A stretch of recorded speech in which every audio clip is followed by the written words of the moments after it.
This is my work.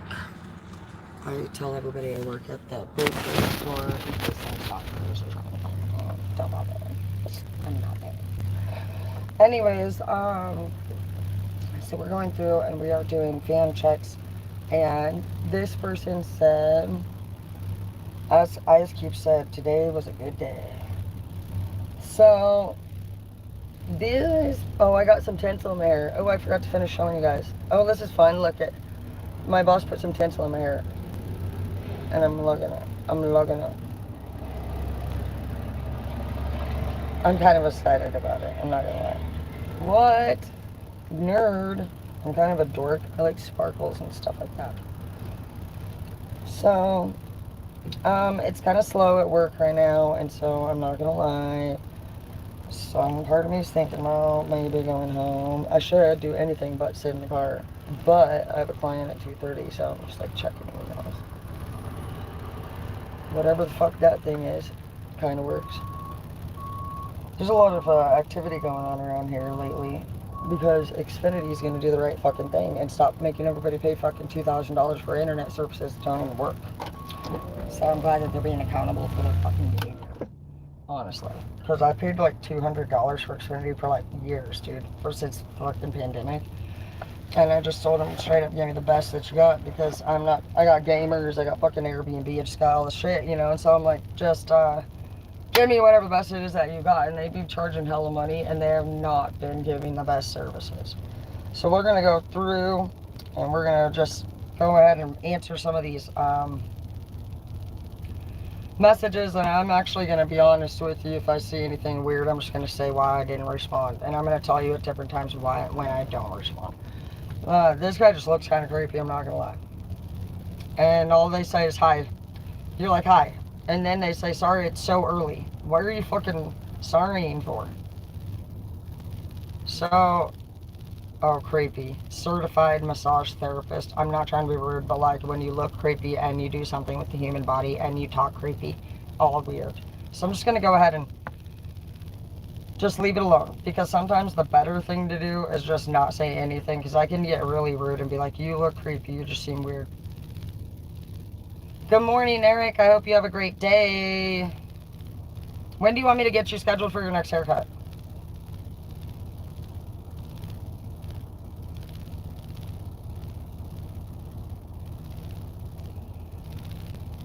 This one wants me to listen to Hood Boy's Life is a song that he told me to watch. But I can't do that on here. Or I will get a copyright. Something that I have been having everybody do that hits me up is I'll just say come and see me for a haircut because you can get a scalp massage or shampoo for under $10. And it gives everybody the opportunity to get to meet me. I get to meet you. And I don't know you before you get there. And since most of the people, honestly, they do sometimes hit you up to try to date and shit, you know, that's whatever. But it's kind of a fun experience to be able to walk into the lobby and I wouldn't know it's you right off top. You could book it any time too. And literally you just get to show up and you were there. And I really don't know actually until I know that it's you, that you are there. And I just think that's really fun to be able to see how I am without me. Well, you get to see it. I feel like a lot of people are fake. So I feel like being able to see somebody in their natural state without them knowing that you're coming is a great way to go about doing anything. That way you can just literally see if there's something that you even take interest in for real. Getting hot and uncomfortable and cranky. Because I want a joint. I wonder if I go and drive over there if I'll lose signal with you guys. Only one way to find them. So, luckily for me, the store is like next door.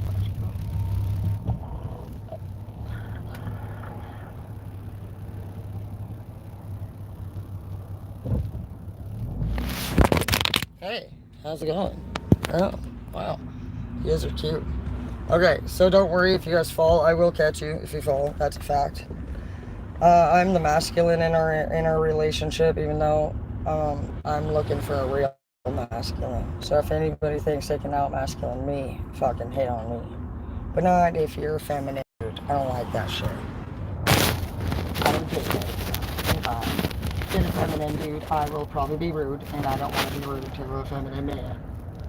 I know it hurts your all feelings. Okay, so we are in Spokane. I might tell you, it's a dirty ass city. It's turning into fucking Seattle pretty much. It's gross. They need to pressure wash the damn shit. Not gonna lie though, Spokane does have resources for everything you could fucking think of. I'm not kidding, dude. I came up here arrested 6 months pregnant with no baby daddy and no phone, no nothing. And I'm a homeowner now. I'm a fucking corporate leader. I fucking own an Airbnb. I'm a teacher. It's crazy. It's absolutely fucking crazy, honestly, at the end of the day. They have everything that you need here. You cannot lose if you put the effort in. They do my house. They fucking hooked me up with housing. They taught me everything. I learned how to be a businesswoman here. It's truly just amazing. I'm so grateful. When I get rich, I'm definitely giving back to every place that ever helped me out, for sure, up here. Snap housing, thank you. When you don't know how to do something in Spokane, all you do is you go to one of the resource agencies. They'll help you pay for water. They fucking help you pay for power every fucking year. You get like 500-600 for your fucking. I haven't used the resources in a little bit, just because when I do well, I obviously want other people to have access to them, but. Bro, I'm telling you, dude, everything it is I've never found another state or a city ever anywhere in my life that does it like Spokane, dude. They are the city of resources, facts, dude. They literally took me in and taught me everything that I fucking knew, that I know today, and they made me a huge part of who I am today. I'm just so grateful. The Ronald McDonald House is a big place. Like, dude, for $24 a night, I fucking came up here to Spokane before I even lived up here. And I shade not, I was given it's called the Ronald McDonald House, and they're housing for medical people. Like, if you don't have fucking money for a hotel and shit, pretty sure I was up here for like 2 months, $24 a night. Dude, they're amazing. They are all about resources, like treatment. The rules, there are rules. No boyfriend, so on. But I crap you not, dude. It was like $7 a fucking month. And so obviously following the rules was beneficial for me, and I ended up getting into college, and just from even paying my student loans off without even understanding anything about credit, I ended up getting a 7-Eleven from being responsible there, buying a house, and it's just like one thing after the next. Like, I've never ever in my life had anybody more helpful and kind ever. I'm so literally grateful for Spokane in every way, dude. There's nothing you cannot accomplish in Spokane, and that they help everybody. They are all about rehabilitation when it comes to criminals. The Goodwill is about criminals, if you guys don't know. For anybody who has a felony on your record, go to the Goodwill industry. They focus on helping felons improve their fucking life, dude. Dude, all my charges are taken care of. Every is good to go to. My credit's fucking amazing. Homeowner, like, teacher, it's just unbelievable. I would have never probably learned any of this shit, dude, had I stayed in my hometown. Everyone that stayed in that town didn't do anything. They're all on fentanyl. Facts, dude. Facts. We thought the meth was bad down there. Now it's fentanyl. I'm about to go inside. I'll be right back. I'd take you with me, but I don't know if they'll let me have a phone in there recording. So just know that there are resources available. It's just where you're at, guys. And you know what? In a small town, you don't get to fuck up and fucking get away with your behavior in a small town. It's like, in a small town, you literally you fuck up once, dude, and you fuck up once in even kindergarten and you're screwed. My mom always say, Tara, you can do whatever you're doing down here too. You ran away from the family. I fucking run away. She sent me up here, motherfucker, to fucking treatment. And then somebody just said, maybe you should stay. We're not so sure going home would be the best idea. And I said, I don't care, sure, I'll fucking give it a shot. And it's been fun. I came up here in 08. Been up here since 2008. I never went back, dude. Never even planned it. So take that leap of faith. I'll be right back. Get that, dude.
Hi, guys. Love you. Sorry. Okay. Now. Okay, so we did get our first pay stub from Facebook, actually, which I'm not on Facebook right now, but shout out to you guys for being so amazing of followers. We're gonna have the best time ever. I don't have any real family that I fucking am close to, so it's just like me. And I'm really excited to make whatever successes we have come out of this about all of us. And I don't care about money. I just want to literally enjoy life. And my leaders that I was just telling you about from up here have really been amazing. I mean, I could literally go on and on. I have never in my life been so well taken care of, dude, ever. By strangers. I mean, it's crazy. Snap Housing down here. There's a place called Snap. I don't know if it goes farther than Spokane, but Snap. SNAP. And they focus on helping you do anything that like involves buying a house, refinancing your house. Like, they are a complete resource place for all of that kind of stuff. They're also the place that does the free power bill. I'm talking $500-$600 towards your power bill. That's a big fucking chunk of money.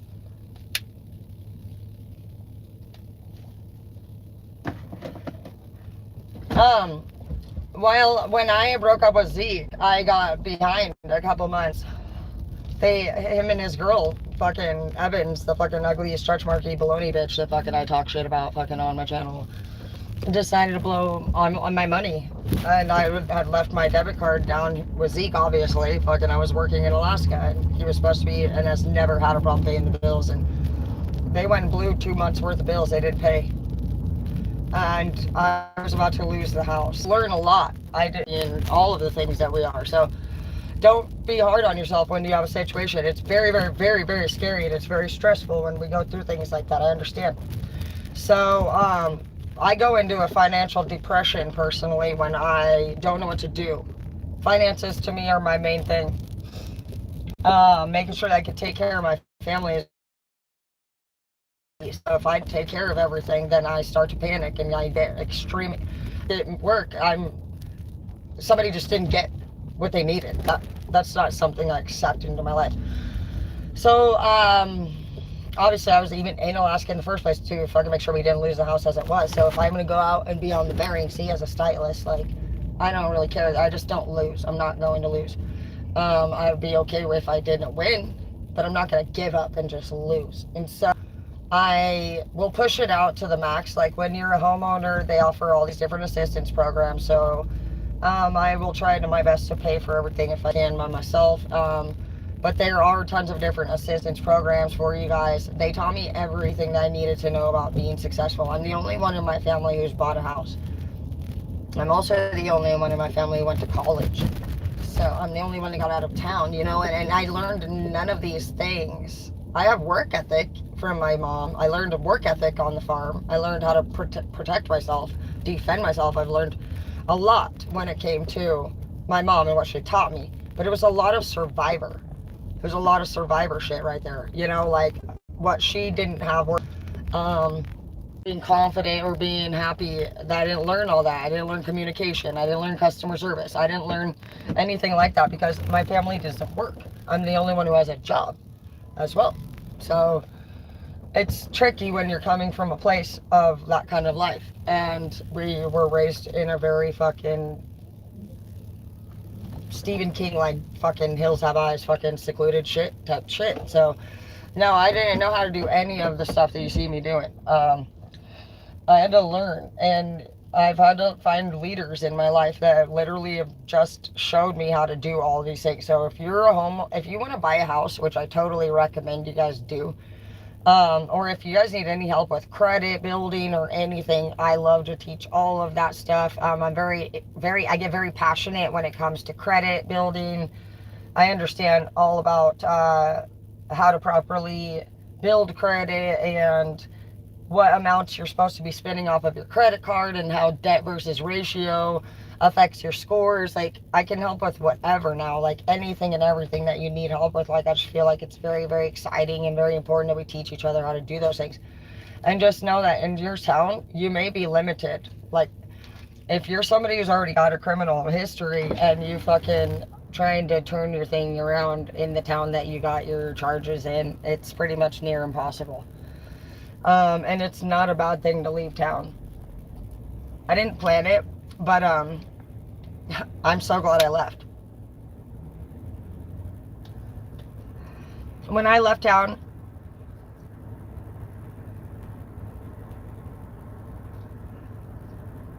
like I said, I was 6 months pregnant, and I had a place, and I had a phone, and I had a man and a family.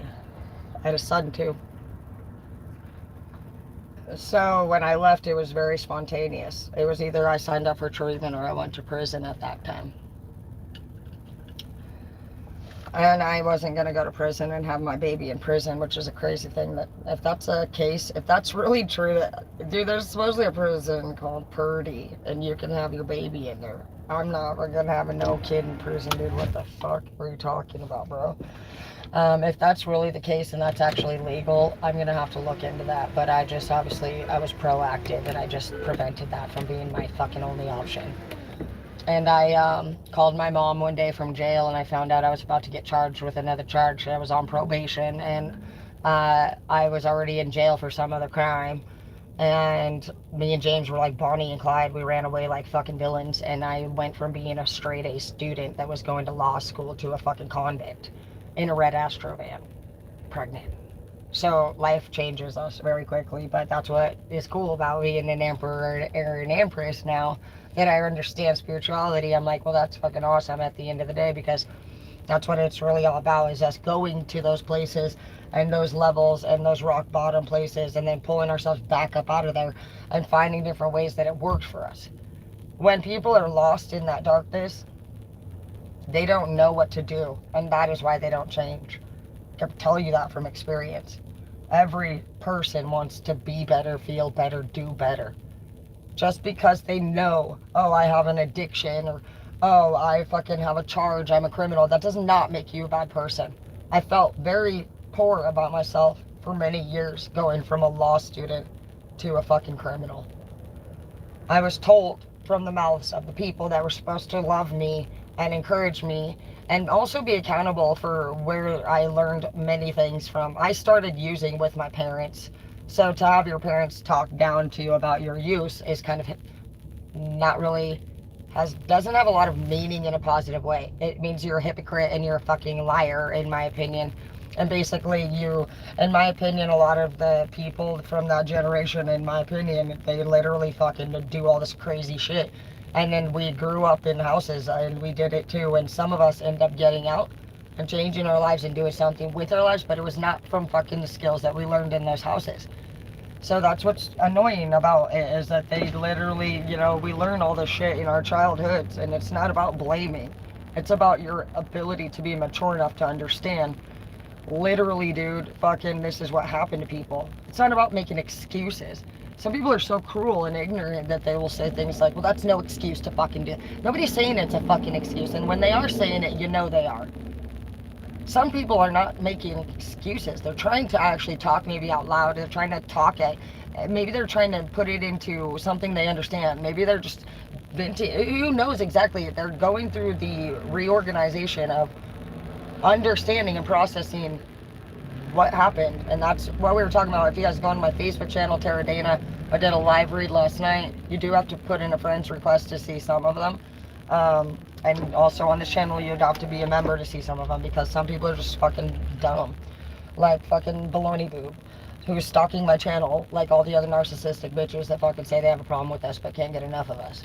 Fucking weirdos. It's like, why don't they just fucking stop being so stubborn and actually fucking admit that they fucking are unhappy with their miserable ass shit, and that they fucking dream honestly every day of living a better life as well. But those ones come off, those are the ones that typically would put us down normally, and now they realize that, they feel lonely and icky. Maybe by pushing everybody away and putting everybody down just really didn't work for them. So I still feel very sad and empathetic towards those type of people. I'm not mad at any of my enemies, but like, you gotta just understand that, like, when you're truly pure and you're genuine, you're not gonna be perfect, but you're definitely gonna have empathy and you're gonna have understanding for all people. All people. You know, right now it's winter and I got all these clothes and shit in my car and I keep them there in case a homeless person is cold. And my son was like, why the fuck we gotta go hand them to the homeless last night? And I said, because that's what I want you to do. It's cold. And he was like, that woman's this or that. I said, I don't care what she is. What she is has nothing to do with if she's cold or not. And that is the truth. Just because somebody fucking does something wrong doesn't mean that their entire identity is fucking forgotten or you have no value anymore. In fact, you have more value.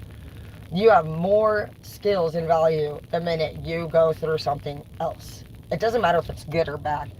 You going through anything and it still builds skill. Every skill that you build and every experience that you experience, like, you will more than likely have to use later on in the future. And when it's not you, because hopefully by the third time, you're going to have mastered that. You know, the first time things are scary.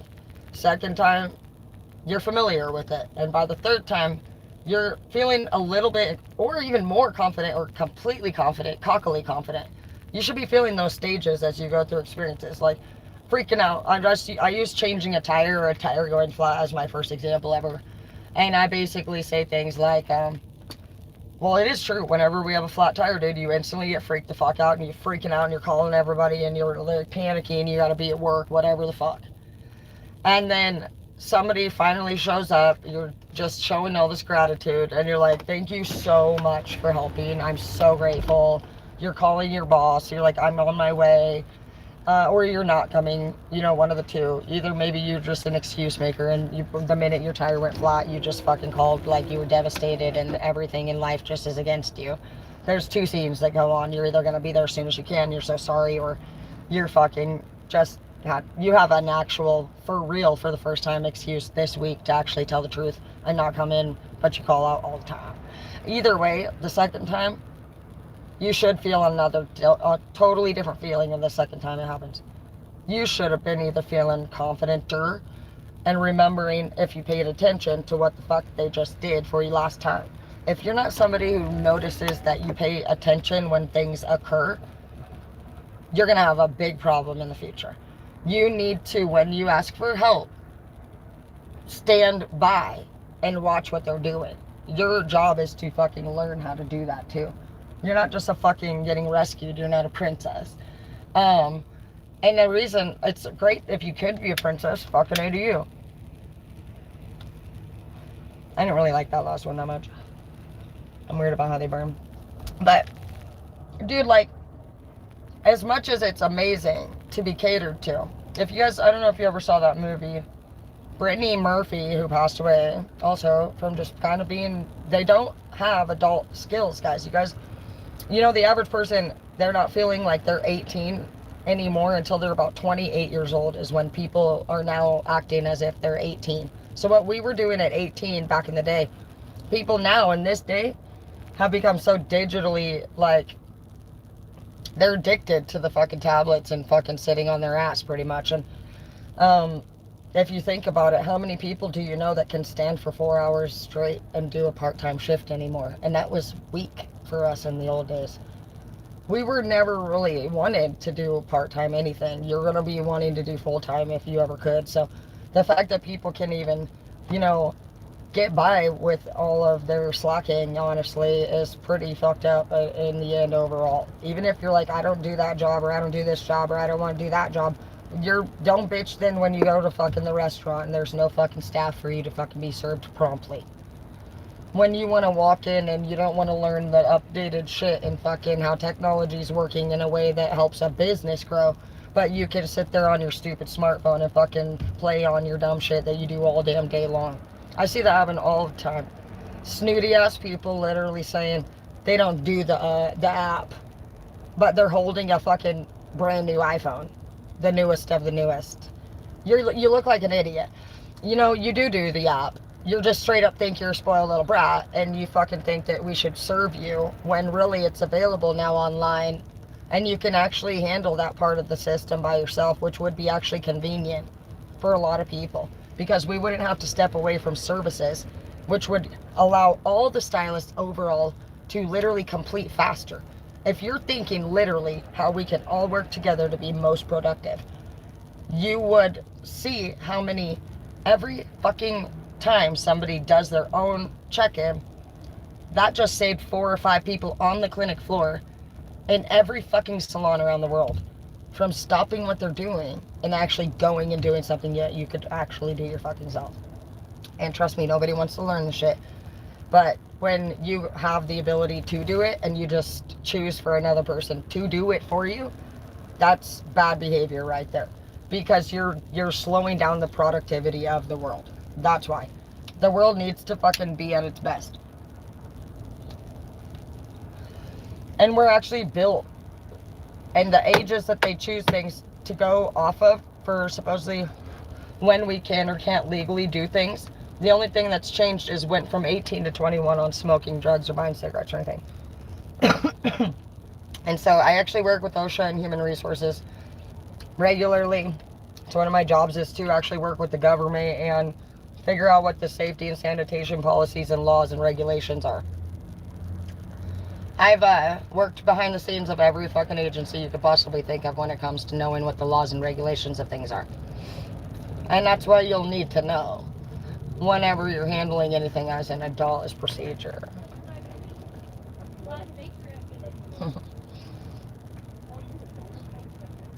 I like little kids. I'm always like, don't hit on me if you have kids. And then I'm like, I love little kids. I really actually do.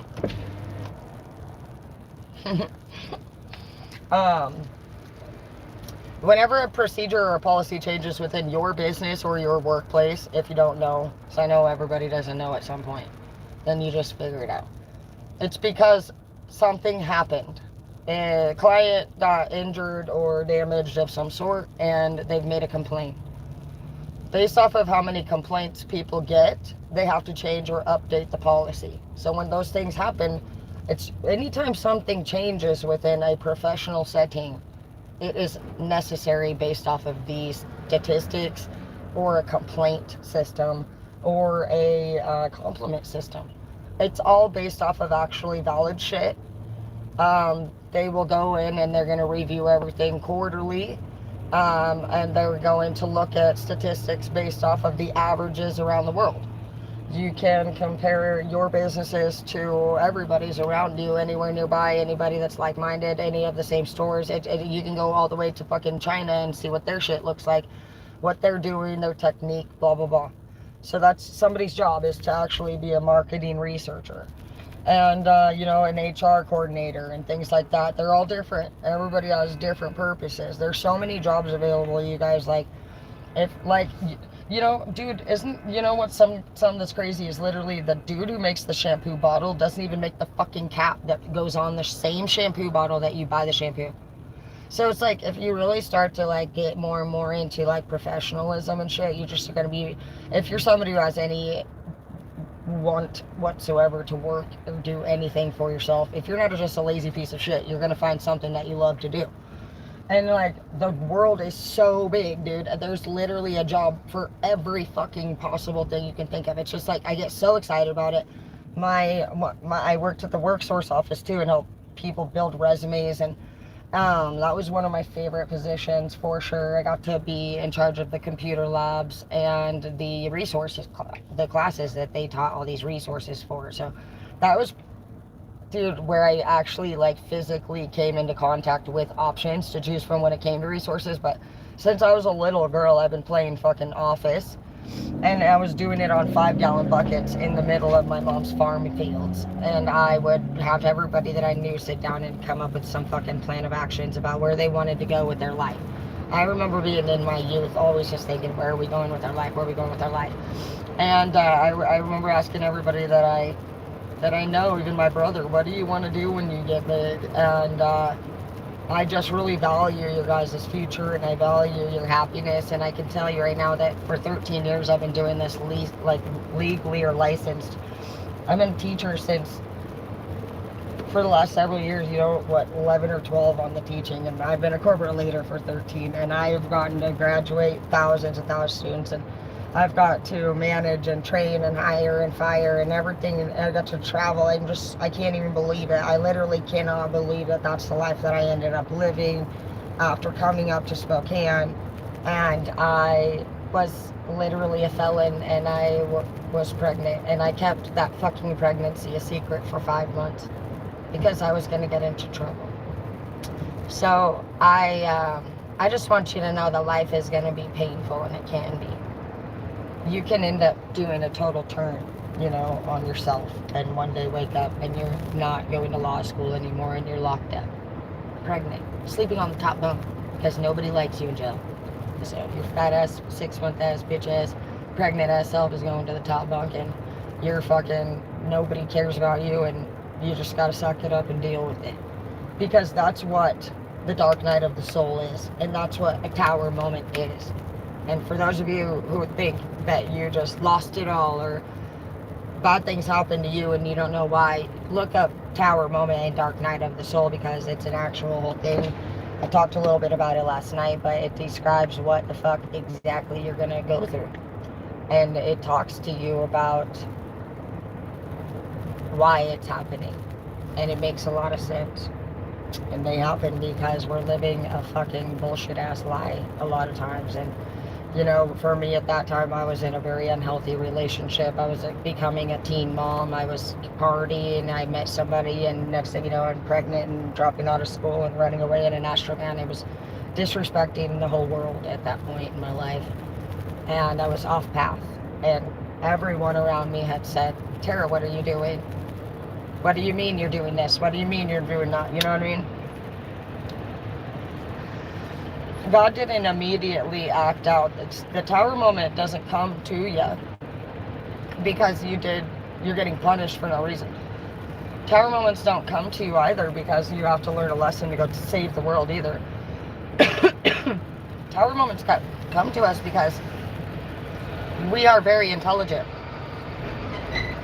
and we knowingly choose to stay a course that is unhealthy. Regardless of our family, friends, lovers, kids, selves, God, there is no one in your life that doesn't tell you, you two ain't good together. Even the ones that are kind about it will say, look, I'm not saying you, like I would describe me and James as mutually fucking each other over during that chapter, because I'm very accountable. I'm not going to sit here and pretend like, I don't. There's times when with Zeke, oh hell no, I was fucking sober for 8 years with Zeke. I didn't fucking drink nothing. That motherfucker never sobered up. He lied. We made an agreement. He said, we both said we'll get sober. Let's fucking do the shit together. And it was a one-way thing. I got sober, lasted 8 years before I fucking finally did fuck off. And literally, he did not get sober. And he did not do better after me either. He just literally abandoned his second fucking family and house. Because same shit that we broke up for. So, life is gonna come at you. James, my baby, died. Dead. He died in 15. Luckily, I was fucking up. We were separated, and I had to come up here. I didn't have to. Like I said, I was gonna get a charge.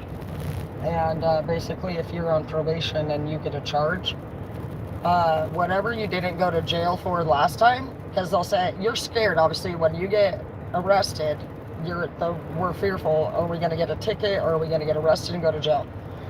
Well, I'll tell you how you're going to know if you're going to jail. The minute any cop starts asking you or reading you your Miranda rights, that is when you're going to jail. So nobody knows when they're exactly going to jail at first. They do have to talk to you. So that's why they say anything you say will and can be used against you in a court of law. You're going to learn real quick, but dude, I can't wait to teach you how to fuck with the police, dude. Fucking dude, oh my gosh, I have to tell you, so many stories. You guys don't even know Convict Tara. Bro, dude, Red Astrovan fucking Tara, oh my gosh, dude, unbelievable shit. You don't even know, bro. And I'm scared lifeless because I have to confess crimes, but I'm gonna do it because I want you guys to understand life behind the fucking scenes, truly. From a fucking straight A fucking prep teen girl who was literally going to school for law. Athlete. I meet a fucking bad boy, bro. Shit you not. Left Tory. We'd been together for almost 5 fucking years. Had a son. I don't know. I call him my dark side soulmate. I cannot explain it, dude. Dude, James, he just fucking, I don't know, he communicated that he had feelings for me. And to be honest, I was actually in the mix of leaving Tori. I wanted to do different with my life. And I had been talking to this person, James, at work. I did not think he was my type. I was telling him about leaving. I was literally, as a friend who opened this, like we opened McDonald's together. That's how I met him. We were openers of McDonald's, and I had no fucking clue. I never notice when people have a big crush on me. My staff, or everywhere I go, they'll say, that guy was flirting with you, and I actually did not fucking even notice. So it was one of those moments like that, and he was literally, for probably almost a year, obviously, clearly gonna make a move on me. And whatever it was about him in particular was different. I can't explain it. He just mentioned that maybe we should date. And I just got this overwhelming feeling where I've never in my life felt nothing like that. And I can't tell you if that's a soulmate, and maybe we were karmic soulmates, no doubt about that. No doubt about that. Like, a karmic soulmate is somebody that mutually fucks each other over. That's how I described it. James and I were fucking straight villains, bro. He just took a straight A fucking mom's prep student to literally, I'm just fucking flipping my mom off, threatening to ram the fucking gate of the farm. Should take my keys and throw it on the roof, bro. It was crazy. I finally came home one day, and I told the truth. I told my mom, Mom, this stuff's going on. I was actually really scared. We were getting involved, and I'll get into all that shit soon, because these are true stories, dude. When I'm literally getting emotional right now and thinking of this shit, and I was 18, dude. That is not big. And at that time, you think you're so fucking big, dude. And I'm like actually getting emotional about it. Yeah, dude, James didn't make it. He fucking died, dude. Fucking in an alley, bro. I'm just so glad, I fucking ended up doing things the way that it got done. And if I had not been literally separated, which I did not, it was definitely my first dark night of the Soul Tower moment. I lost my kids and I lost my man, and I had to relocate, and I gave up my place, and it was a choice. I had 2 choices. Because ironically, I go to court, found out I got another charge coming. So if you already have pending charges and you're not in jail for that, because you could be, the judge lets you get the fuck out of jail when you get a ticket, or you are released when you get a ticket. You could still go to jail if you get another charge. So that's how that works. I learned it that day, that's how that works. And I became pretty fearful all of a sudden, because basically, I kept taking shit from Walmart, dude, all the time. And I think that's what it was. But another thing happened too. James was on DOC, and fucking, he put his address was at my place. I don't know if I knew that or not. I wouldn't probably have minded. It was I definitely would have minded, because I feel like we were already CPS involved, and we weren't supposed to be together then. And James could have never been he could have not been at my place, because he was a felon and I was not. And I was on low-income housing. So that motherfucker straight, he just said he lived there. Unknowingly, I did not know he fucking said he lived there, bro. So if you're on DOC, they're worse than fucking the bounty hunter. DOC has access at all times to your fucking, whoever the fuck's house is on that paper, they have the rights to enter like a fucking, no, they don't even need a search warrant, bro. So DOC goes into a whole different fucking thing. Me and James, pretty sure that's right when, I wasn't on DOC yet, but that's right before I got on it, dude. And me and James ended up getting the same fucking DOC officer, so they were watching both of us pretty hard. Hi, Natalia.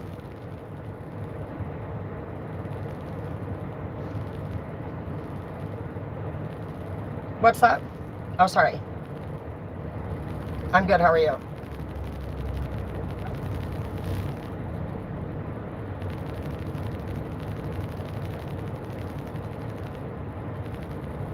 Which one? Oh, do you want me to take it down?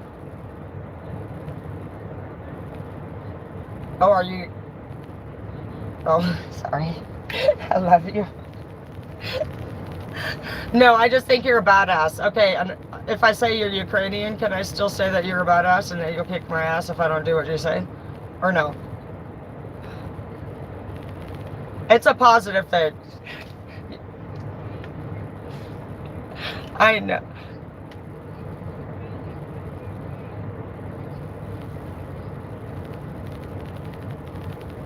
Yeah.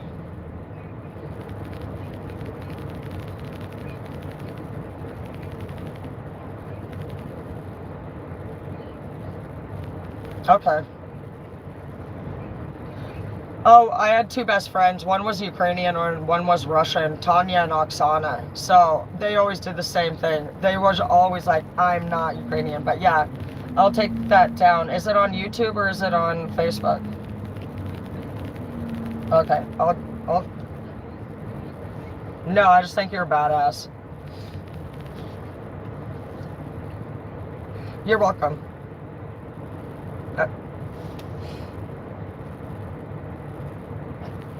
That's awesome. That's who I work for right now. That's what I'm talking about, dude. That she said, Tara, I need to talk to you about that post that you made. What's up, dude?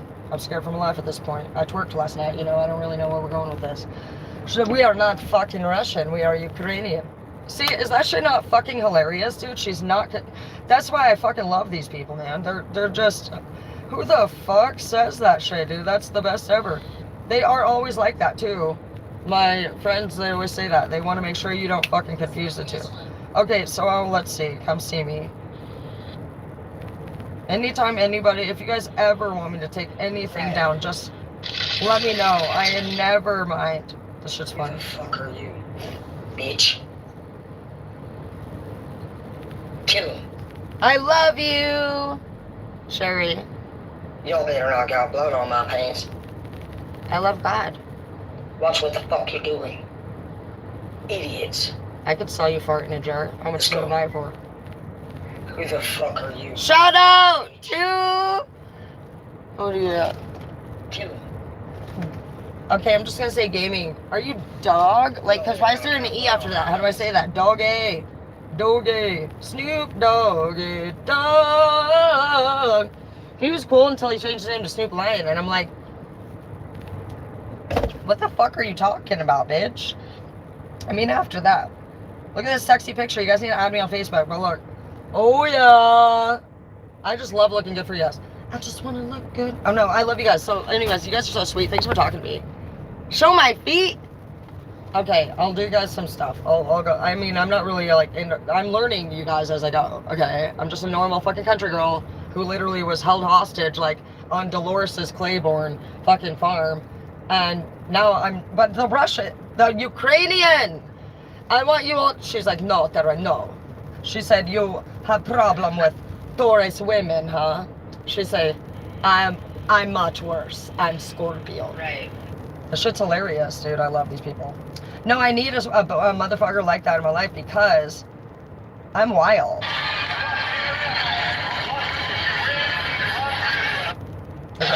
Great, this is how we do. That's what all the thousands of stylists at the fucking Minneapolis convention last week. I don't even know, dude. This is my life. It's just so great. I can't even get enough of you guys. You're just the best. And this is what I want to do for you. I want to take you guys on all these trips. Look at all that. These fucking awesome buildings and shit, dude. So humid in the summer. I never would have even got to see that shit if somebody didn't bless me. So I'm going to give that back. I'm going to pay it forward. As I make money, we're going to start getting treasure boxes of shit. And dude, my bosses are awesome, dude. They literally fucking, bro, you don't even know. I've won TVs. I've won fucking Vegas trips. I mean, I just can't. I've picked the best career ever. I'm so grateful for all of you guys. And I'm going to do everything that they ever did for me. I'm going to give that back to you. I want to take you guys now on trips. And I want you guys to be able to get out of the house. And I know that we can't afford that shit. I mean, we're just normal fucking people, and we grew up in the fucking hood on 8 Mile and shit. You know what I mean? And it's like, oh yeah, there it is. And it's snowing out here. Yeah, it's only October, so I'm like, this is like blah. I can't tell you guys what it says because I'm working. if I Because if I would fucking say it, then what's the point of deleting it if it's on another channel? No, they're amazing. These guys are not fucking around with me. I shit you not. Like, they're so beautiful and graceful. And this boss they're strong women. And I need to know how to be a strong woman myself, too, in a way that diligently carries herself. I am a total villain, and I fucking can do a lot of crazy... I'm disrespectful, plain and simple. I disrespect... There's no other way to say it. And it makes me want to cry. But when we be truly honest, come on, guys. When we are not at our best, we are truly disrespecting the universe. It's pretty horrible. But it breaks my heart to actually, like, at the end of the day, be accountable and just... and that's really what it comes down to. Is that we just choose that way to live. We choose that way to live. And we can say whatever we want. You can say it's anybody else's fault. I could say my baby daddy died and I was raised in circumstances that I had to learn things that, you know, as an adult that I could have, but who's to say I could have?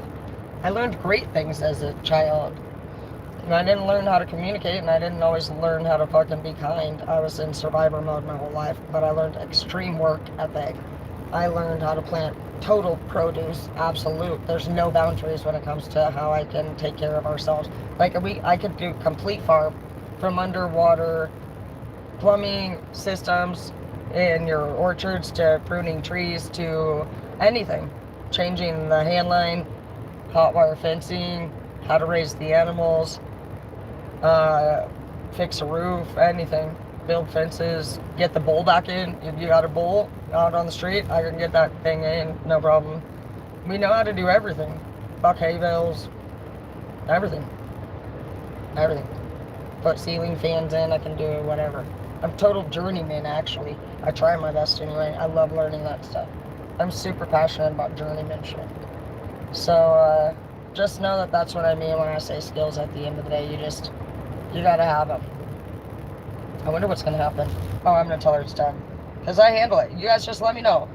Dude, none of my posts fucking matter more than you. And who knows what kind of personality I am gonna be in. Done. I love you. Yeah, just let me know anytime. I have no problem taking anything down. And you're amazing. And, how's it going down there on Indiana? Is it busy down there? Because we're so full. Yeah, I used to work at Indiana one too. I worked for them before.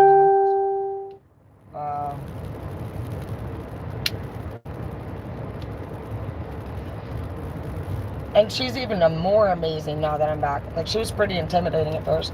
Not because she's not because she does anything rude. Ukrainian women that are strong and bold. Well, I'm pretty sure Ukrainian women in general are just fucking strong and bold, actually, now that I think about it, because Oksana was that motherfucking Ukrainian on my best friends. And her last name was, shout out to Oksana, I love you. Her name was Lopachuk. Shitty. we would say, how much Lope would a Lopachuk chuck if a Lopachuk could chuck wood? We love you, Oksana. She was a beast, dude. She was fucking point guard. When do you see a fucking Ukrainian point guard, dude? She was not fucking around. She literally broke her wrist one time in the middle of the game. And Mr. Lamb, who's a fucking southern crazy bastard, he screams, bloody Christ, get down the court right now. Bloody Christ. He was always saying bloody Christ. My mom, she's a total redneck villain too. So she did not mind. And my grandparents are from the South. We're Southern. We have a lot of South in us. So actually my family was fitted. It was a fitting moment for my mom. But that would be a rare case scenario normally for a parent to see their coach screaming bloody Christ at anything. But my mom, that's her energy. She loves Stone Cold Steve Austin, Steel Toed Boost, and she'll kick your butt, you know. So she's always just been a hardcore badass. And that is actually how these women are, only they actually have professionalism. See, my mom, you know what makes a sociopath with respect is they had the skills that these women do. They just didn't do anything with it. And they're angry about it. They see all these other people surrounding them in the world. living life. And it eats away at them every day.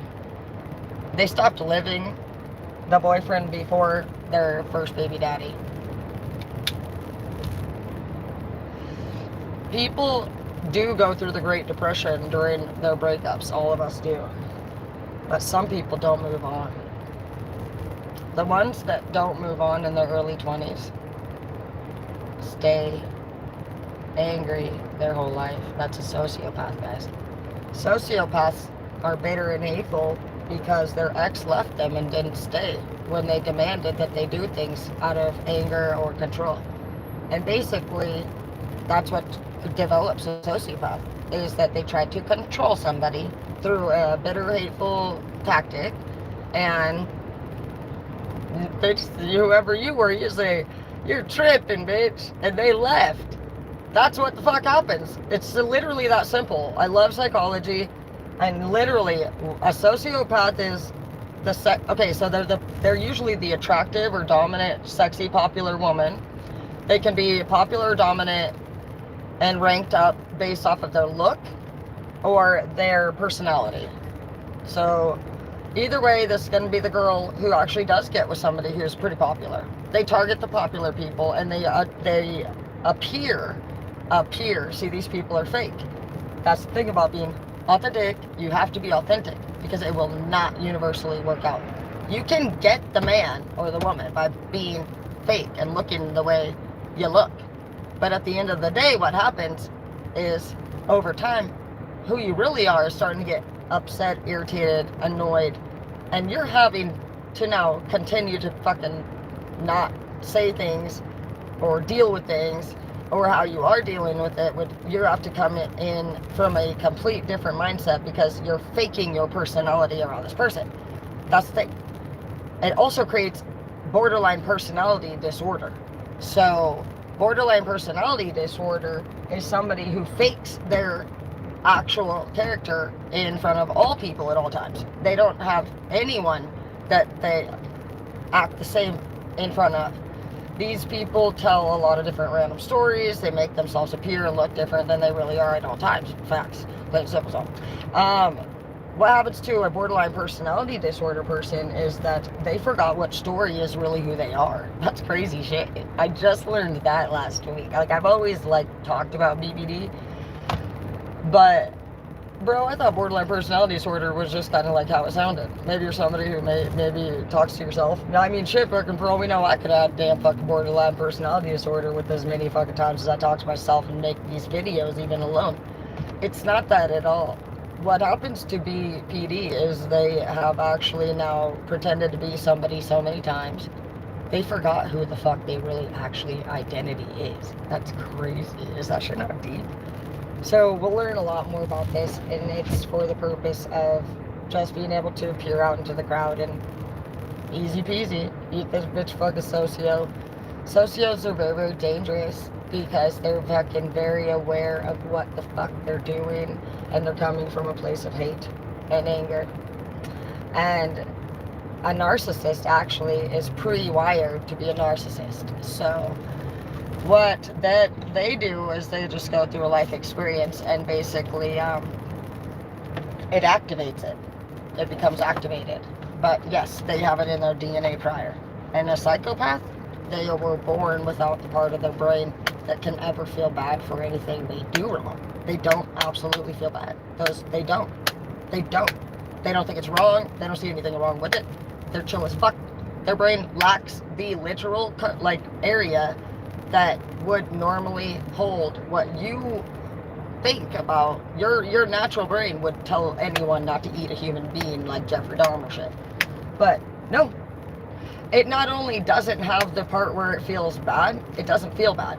They don't feel bad. They cannot feel bad.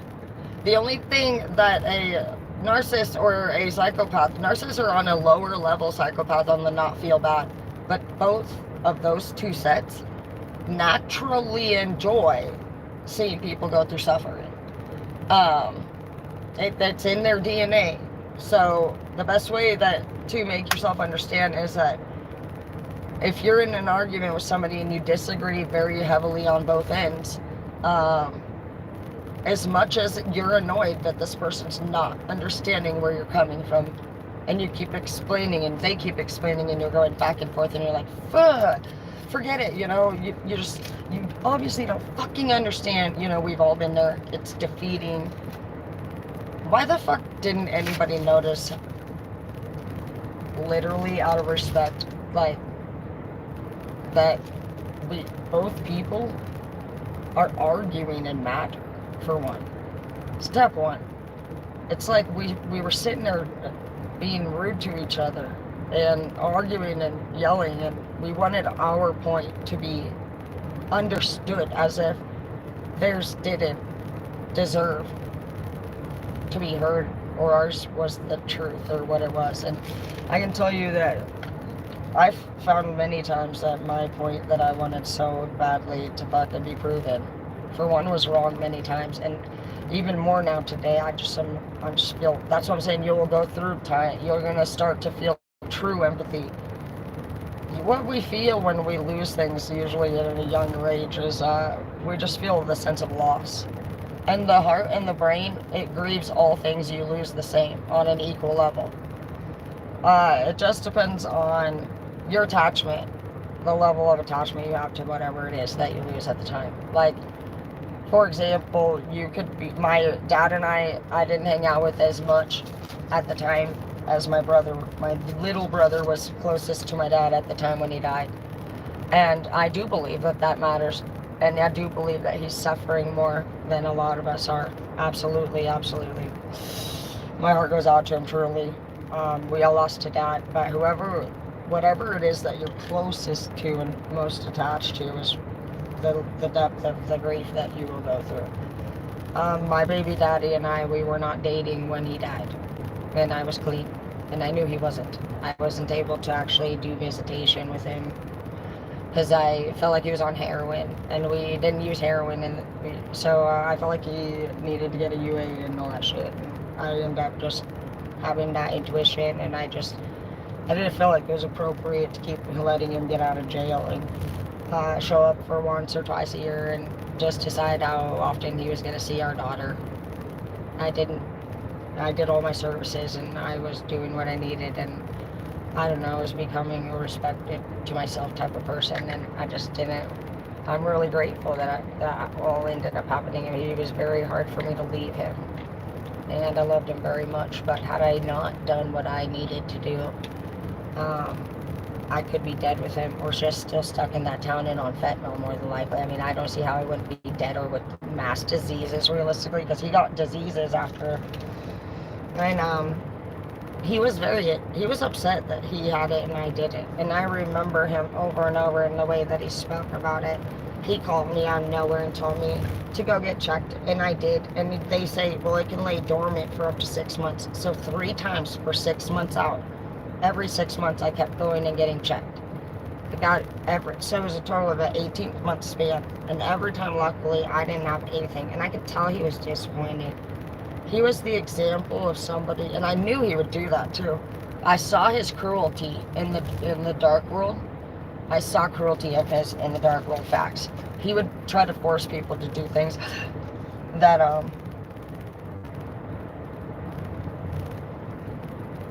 they didn't want to do. And so I started actually not having anything I was using out and available for anybody to touch. I was scared that because I felt it in his energy. He was the type that if he couldn't do better, he didn't want you to do better either. He would not have stepped his game up. He would have rather taken both of us down. I saw that. And he did try to do that.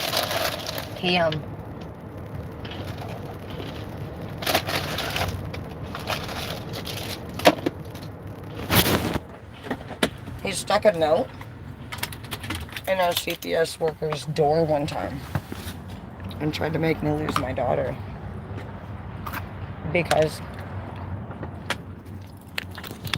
I wouldn't let him be around me because he was using. And he told me he did it. He called me when he got home and he said he just wanted to let me know that he was going to make me lose her. And he was going to say that we hung out.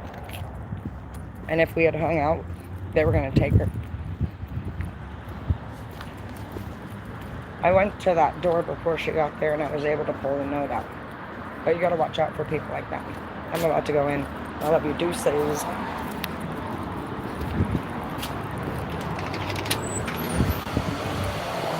Hey. Hey. How you doing? Hey, girl. Thanks for being... How are you doing today? You did it. There's a little rack if you want right there for your son. Oh, shit. I'll show you guys. I love my job. Hey, I'm me in my room. I'm at work.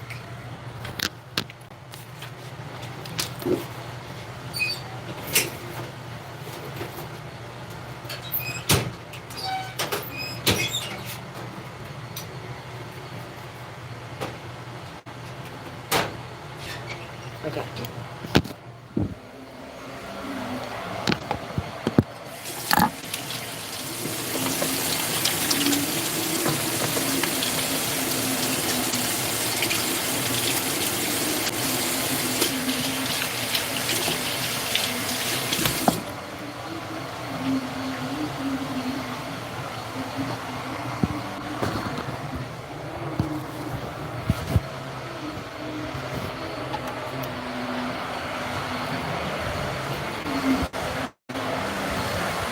How was work today?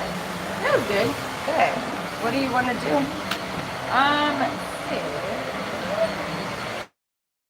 Kind of wanted something like this. Are you doing a color? No. What? That's so pretty. It is beautiful, but I don't have money for a color. How much? Well, dude, they do like a 6 foil. That'd be so pretty. That is so pretty. What if we kept it like, I don't know, you got like 60 or 70? I have 70. Let's do it, dude. For real? Yeah, because we can do a couple diagonals. Why not? Who gives a Okay. crap? Okay. I mean, I wasn't going to do it, but that color, I mean, we can pick a color. Let me see. Hers are super popping. Yeah. Why not? You need a shampoo anyway. Yeah. Then you wouldn't have to pay for the shampoo. Okay, I literally have like $71. Well, you know, we'll do a little tripperoo and make it work. I don't think I have anything in there. Let me see. How are ya? I'm a few hours late. Wow. I had a 10 o'clock this morning. You do? What's your name? Kent Adams. Tara, you said? Kent. Okay, are you, I spent too much time in the hospital. I see you right here. Wow, you were supposed to be with Paul. It's no trouble. So, we're going with whoever?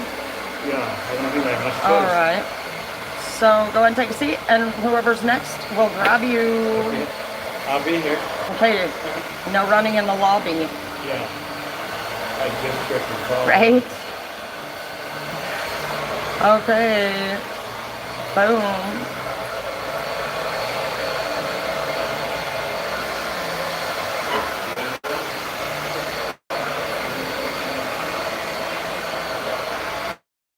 Oh, Paul left. That's okay. Josh Ethan's over here. Oh, shoot. Down, please. Well, we'll stick it here. Uh-oh. Shit.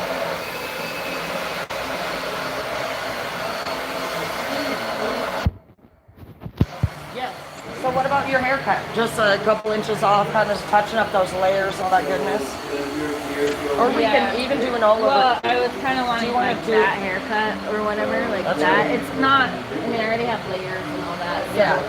that with whatever, yeah. Right. So, or you can do an all over too. I was thinking that, well, so, okay, I see that the juicy coppery colors in there. yeah. So this, I think on something like that.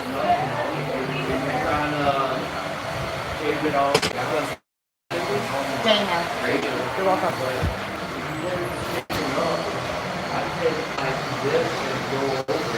Sorry about that.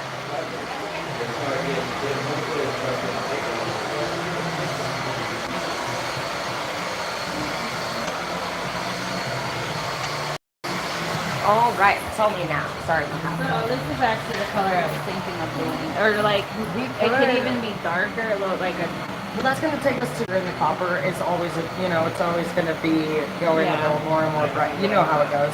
Well, what, like, all If I over? were gonna I do don't that- need it. I don't need to do that. Because I think I just do it all over Because when you're darker than the color that your goal is, you can't go brighter unless you bleach once there's color in your hair. So if you had virgin hair, you can do a color with the developer and it can lift it to that tone, but it has to be virgin hair. Or we can do a color remover. I'll do it. And the color removers, again, it's always hit or miss because everybody's hair is different. Your hair looks like it's got some shine, your cuticle's closed, which is good. Yeah. Which means that it's gonna, a molecule. Yeah. It's not lighter, I guess. Because I just, it's like, Oh shoot, I have my flashlight what's it, coppery all on. Are you hiring? Or wait, is it a daycare or is it a preschool? Well, my son's girlfriend, well, he's already up here, but she's been working at a daycare down there for years, and she's all worried if she's gonna be able to find a job. I said, there's hella jobs up here. If you have any, I would, yeah. I'm not sure if we're hiring or not, but we should definitely check. Funny seeing you here, fancy pants.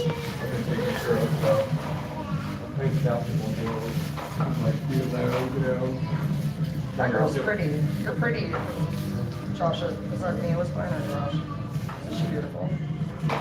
That girl over there. Oh, okay. Like, where? I get I'm sorry. I trust a girl that doesn't compliment her. You know what I mean? But I missed it. I couldn't get there. I'm excited, boo boo. All right. Okay, I'm gonna go ahead and I'm gonna accept your colors and then maybe this few cents on the bus, but when I'm in.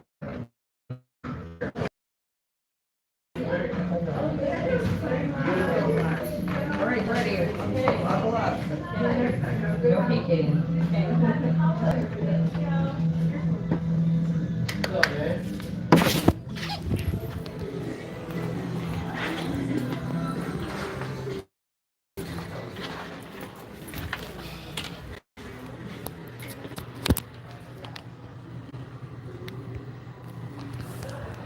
We're gonna do a color.